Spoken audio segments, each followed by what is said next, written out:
Hey there, YouTubers!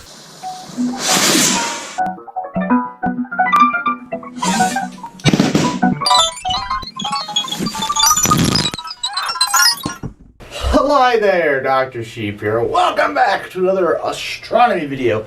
Today is a very exciting video. I've been wanting to do this for, actually, not as long as I thought, but I've just been really wanting to do this video. Today, I'm sharing my knowledge on what and what not to bring stargazing.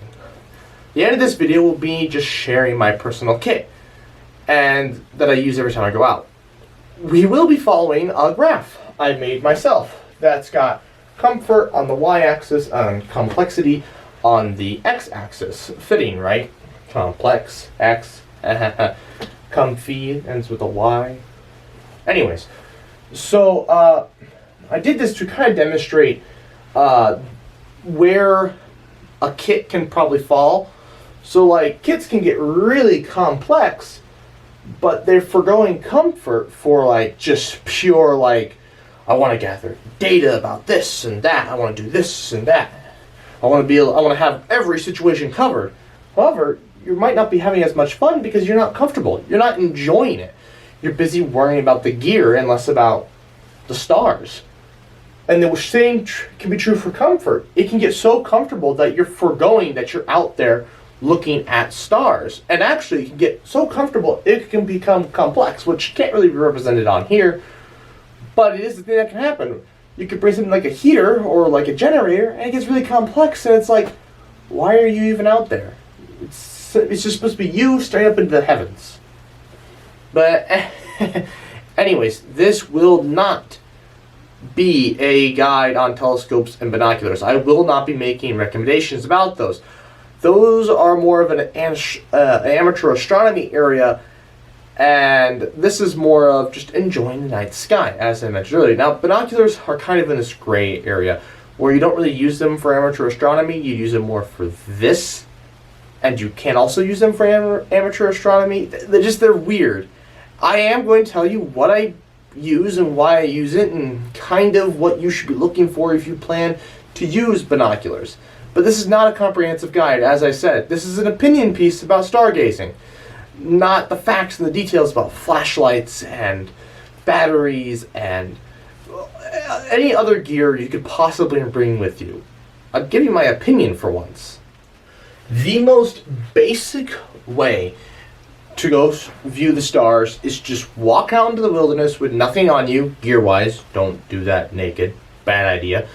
And just look up. That's perfectly fine. That's exactly how I did it, excluding a flashlight, for years. However, we live in the modern age, and we all have one item that is the be-all and end-all of gear that you will ever need. That item is the smartphone.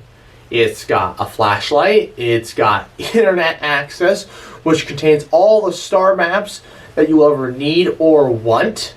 I have two app recommendations, SkyMap and SkyView Free. They tend to fill each other's holes, so like if one's lacking one thing, the other tends to fill that. Both are available on Android. iOS, you're kind of SOL. In this case, you're stuck with SkyView Free. You could get the paid version as you could on Android, but that's really up to you. I go into more detail about both apps in my guide to the night sky, and you might as well watch my Bortle video after you watch that, and then come back here and continue to watch the rest of this video. Okay, this video is going to follow the graph like this. We're going to continue to follow the complex x-axis, just because there's a lot more to talk about than the comfort. And then once we get to the end of the x, we're going to double back and cover comfort. It'll be really quick. One tiny little granule you can add to your basic stargazing kit, and that is just your cell phone, remember, just your cell phone. That is a red gel filter. They use them in photography to change the color of lights so that you don't have to buy 80 billion different types of lights. You can buy just different colors of filters. Anyways, it filters out all the light besides red, and only it lets the flashlight emit red light. This will help save your night vision. I recommend you put this on all your flashlights. Handheld, headlamps, whatever, you name it, it should be on there. Now, what more could you add to this very basic kit? Well, let's talk about star atlases. This one isn't necessarily like you need it, but it's something that can help, and that is a star atlas. Forgive my stupid book. It can be a great addition. It can show things that the apps just don't. I recommend the Cambridge Star Atlas. It helped me find the Andromeda Galaxy better than the apps did. I used another book for years that helped me find the Big Dipper, not the Big Dipper, but the Little Dipper, and coincidentally the North Star, which when I was like 12 was kind of difficult for me. So I was very thankful that I had access to it. Anyways, I would also recommend an adjustable star map. I do not have mine here. I don't use it that much. Phil likes his though. It looks something like this photo somewhere. All you have to do is find one that matches your latitude, and then it can be adjusted to the correct time of year, and it will give you an approximation of what constellations will be visible that night. I have links below as per the usual, except these are to Amazon instead of to sources. What you should also add, because your cell phone flashlight is great for beginners, it's junk compared to just a regular handheld. Handhelds are brighter and allow for more flexibility, because some allow for focusing. Focusing allows you to have two flashlights in one, something your cell phone camera can't do. One can help light up a wide area right in front of you. That's great for cleaning up. That's great for just making sure you don't trip over things as you're getting set up. What have you, it's great. Then if you focus the flashlight, you can see things at a long distance, further away. It's like a spotlight. And that is awesome. I love those. I unfortunately don't have a focusable handheld, but there is something I have that is even better. A focusable headlamp. That is what I have, and that is what I recommend everyone should add to their kits. Mine also comes with a red mode. Unfortunately, the red mode isn't focusable, but that's okay. You're not usually trying to use the red mode at a distance anyways. It's just working right here. My hands are free, so I can manipulate a telescope, binoculars, look at a star map, or just simply be packing up, but I still want to be able to look at the stars, which all of my stuff's put away. Personally, I recommend having both a handheld and a head-mounted. Handhelds just offer more flexibility than a head-mounted, and just can be used in other situations that a head-mounted just wouldn't work very well for. Now, you're going to want extra batteries. That's a given. You could go rechargeable everything. It's even like a rechargeable flashlight. But rechargeables have worse performance, as in like when you turn the flashlight on, you get less hours out of it compared to just regular alkaline. Or, if you want to spend the money, non-rechargeable lithium batteries. Those things they're amazing. You could also be stargazing for many days in a row, and you might not have access to power to recharge those flashlights or batteries. Then what are you going to do? Where do you go from here, lights-wise? I mean, there's other stuff to add. What do you add that's a light? Oh, a laser pointer. So, why a laser pointer? It seems weird. If you're going out by yourself, there's no need for this. If you're going out with friends, highly, highly recommend something that allows you to see the beam. If you can't see the beam at night, don't get it, because you might as well just use your finger. This allows you to point out constellations. Otherwise, you just use your finger and think it's over there somewhere. If you can see the beam, so green and blue and purple, usually you can see those because they're usually more powerful and they get scattered more easily by the air than compared to a red. And they're just fantastic. When we were out west, I was like, "Hey Phil, look at that!" And I pointed to it in the sky, and he's like, "Oh yeah, that is Andromeda." And they're awesome. Okay. If you're going out with friends, laser pointer. The next item in order of complexity holds things together and keeps things organized. A backpack or duffel bag or plastic toolbox are all viable options with different use cases. The duffel bag is at the bottom of my recommendations. They don't provide a lot of organization and can be bulky and lethargic.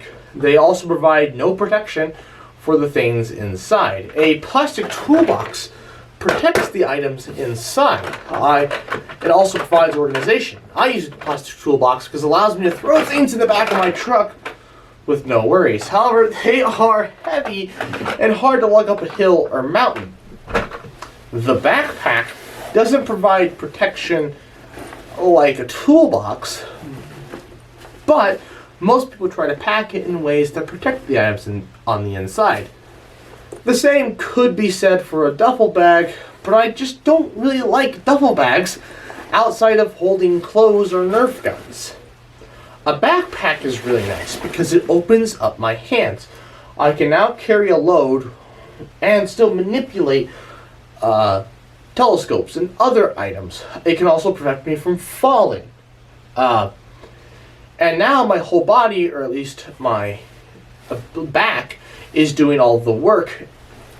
Not just one arm or one shoulder in the case of a duffel bag.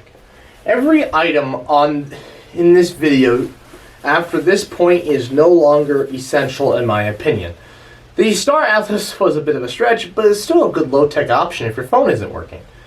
Binoculars are a great substitute for a telescope and are great for stargazing. Telescopes take time to set up and are hard to bring up a hill or a mountain. Binoculars are ready to go and are easy to move from one target in the sky to the next.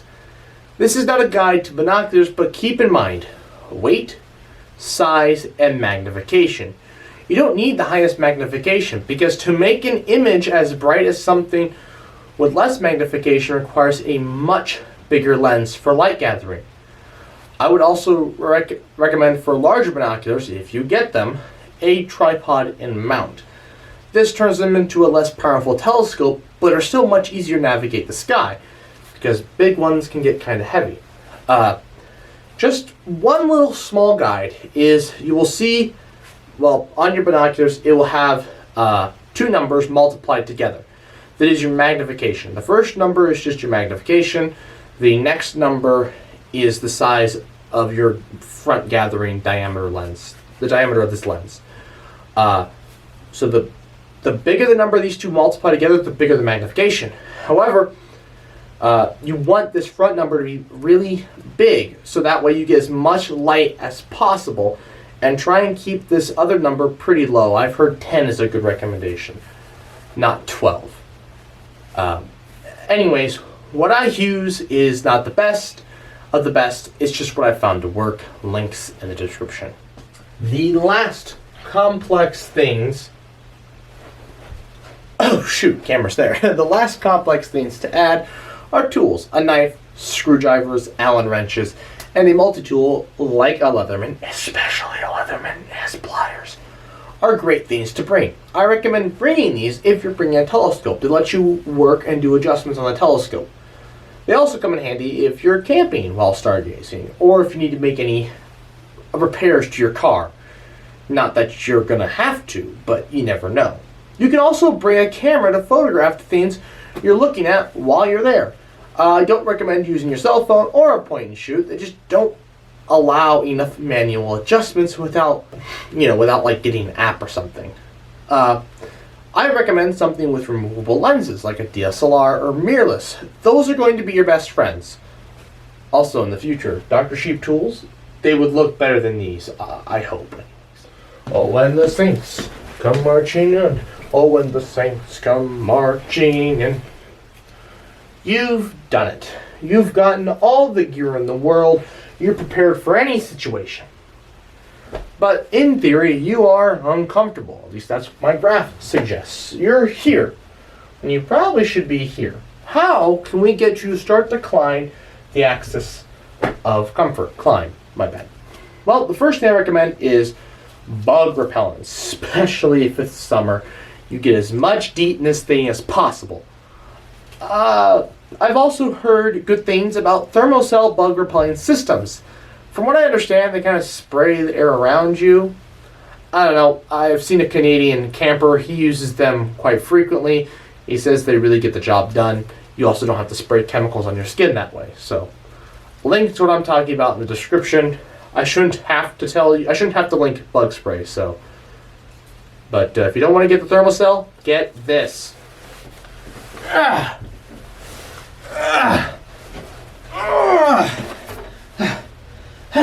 As we continue to climb the y-axis of comfort, we come to the next item, which relies on how and what you plan to observe while you're stargazing.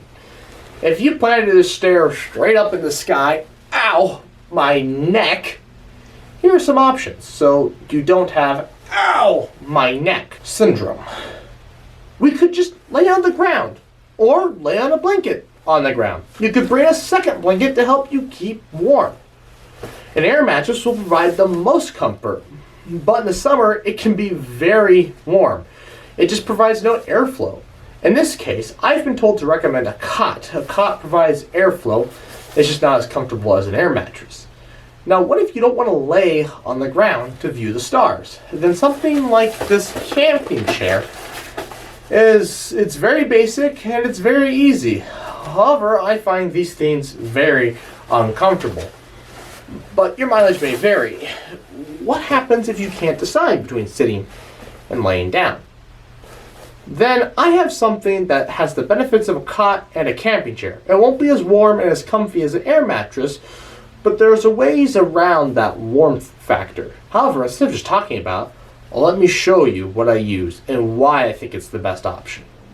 Okay, sorry for the weird framing here. I want to make sure I get the chair in the shot here. So this is the chair that I recommend. I mean, there's much more expensive versions of this chair. This is about as cheap as you could get off Amazon. But this thing is fantastic. So it comes with an attachable cup holder.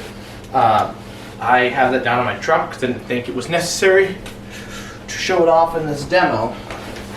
But basically, you know, I can sit like this, or I can do that. It's not 180 degrees exact, it's about 160. At least that's what the advertisements say. However, with this little pillow right here, 180 degrees, with your neck kind of kinked like this, honestly, it's pretty comfortable. And so, this is what I recommend. Get one of these zero-G chairs, because now I can be at any of these measurements in between here. I can sit up at 90 and watch the sunrise or the moon rise or whatever. And then as the moon moves overhead, I just track it like this. And then I can just, or you can track a constellation as it rises. Just, ooh. And this is just the best thing ever. What make this thing even better is if it's swiveled. That's what Phil and I said. But this, a zero gravity chair, I think is what they call them. These things are awesome. I'll try and link these. I'll try and link this one in the description, but I don't recommend you buy this one. It's about as cheap as it gets. But yeah, they're pretty nice. Wait, I just came from that direction. Oh dear God, we've come full circle. The last comfort items are kind of ridiculous. We've gone off the comfort scale and we've gone back to being more complex, but they're all still valid ideas depending on who you are. A generator, so that you have electrical power, is a great idea.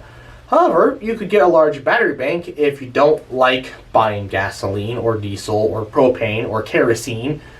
You could also get a large battery bank if you don't need that much power, and the unorganized white noise kind of ruins your vibe. A radio or a speaker can play organized noise, something like soft classical music. It can add a really nice touch when you're staring into the heavens. Lastly, a propane heater if it's really cold. My only issue with that is stargazing in the winter sucks, and I mean sucks. Not because it's cold, because there's just very few clear nights, and those clear nights have to then line up with a weekend, and then for best results they have to line up with a new moon. That just doesn't happen. If you have the ability to go out every single night that it's clear and you don't have to be up for work in the morning, then I would recommend investing in a propane heater.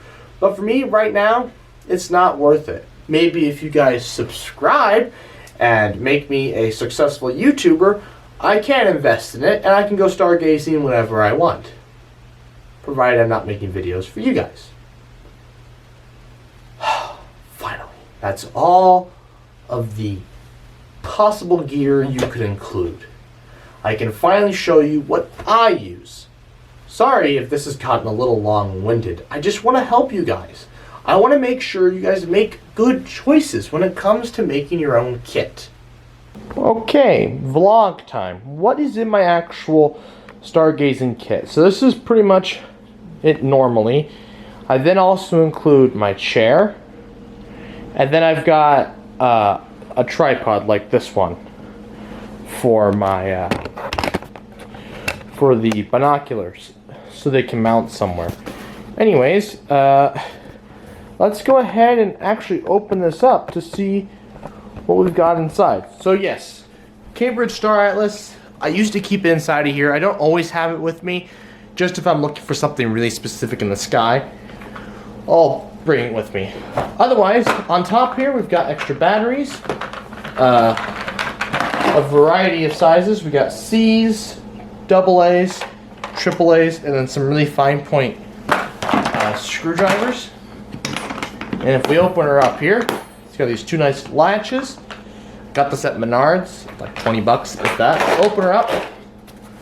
We've got my nice big, super powerful Bushnell binoculars. They're pretty cheap when it comes to binoculars, so they're not the greatest things in the world, but they get the job done. I really like them. These are my original pair of binoculars that I had for ages. They're really small, but they are pretty powerful actually. They have a high magnification on them. Moving forward, we've got my bug repellent, one flashlight, and then I've got 3 laser pointers in here. Red, blue, and green. The red doesn't really get used, but the green and blue do, because those are the ones you can see those beams, as I mentioned. My headlamp. Here's that mount. This is also the bottom for my tripod. I should probably keep it with my tripod instead of with this, but I tend to use this more than both tripods at the same time, so I just keep it in here. Another little flashlight. These are cheap little pieces of crap. Honestly, I think these provide the same amount of light, so I used them as props in a short film. Anyways, I have a variety of screwdrivers, and I usually have my camera with me when I'm stargazing, just because I like to get photos. And so I've also got an a Leatherman. It's a Stanley, but. And then we've got this blanket, and I think, yeah, just a blanket. That's it. It takes up the bulk of the space in the stargazing kit, but it's nice to have. I can lay it out on the ground because I don't really care about it. It's cheap. It keeps me warm enough on the chair. But anyways, that's it. That is my whole stargazing kit. Yeah, so let's move to the outro.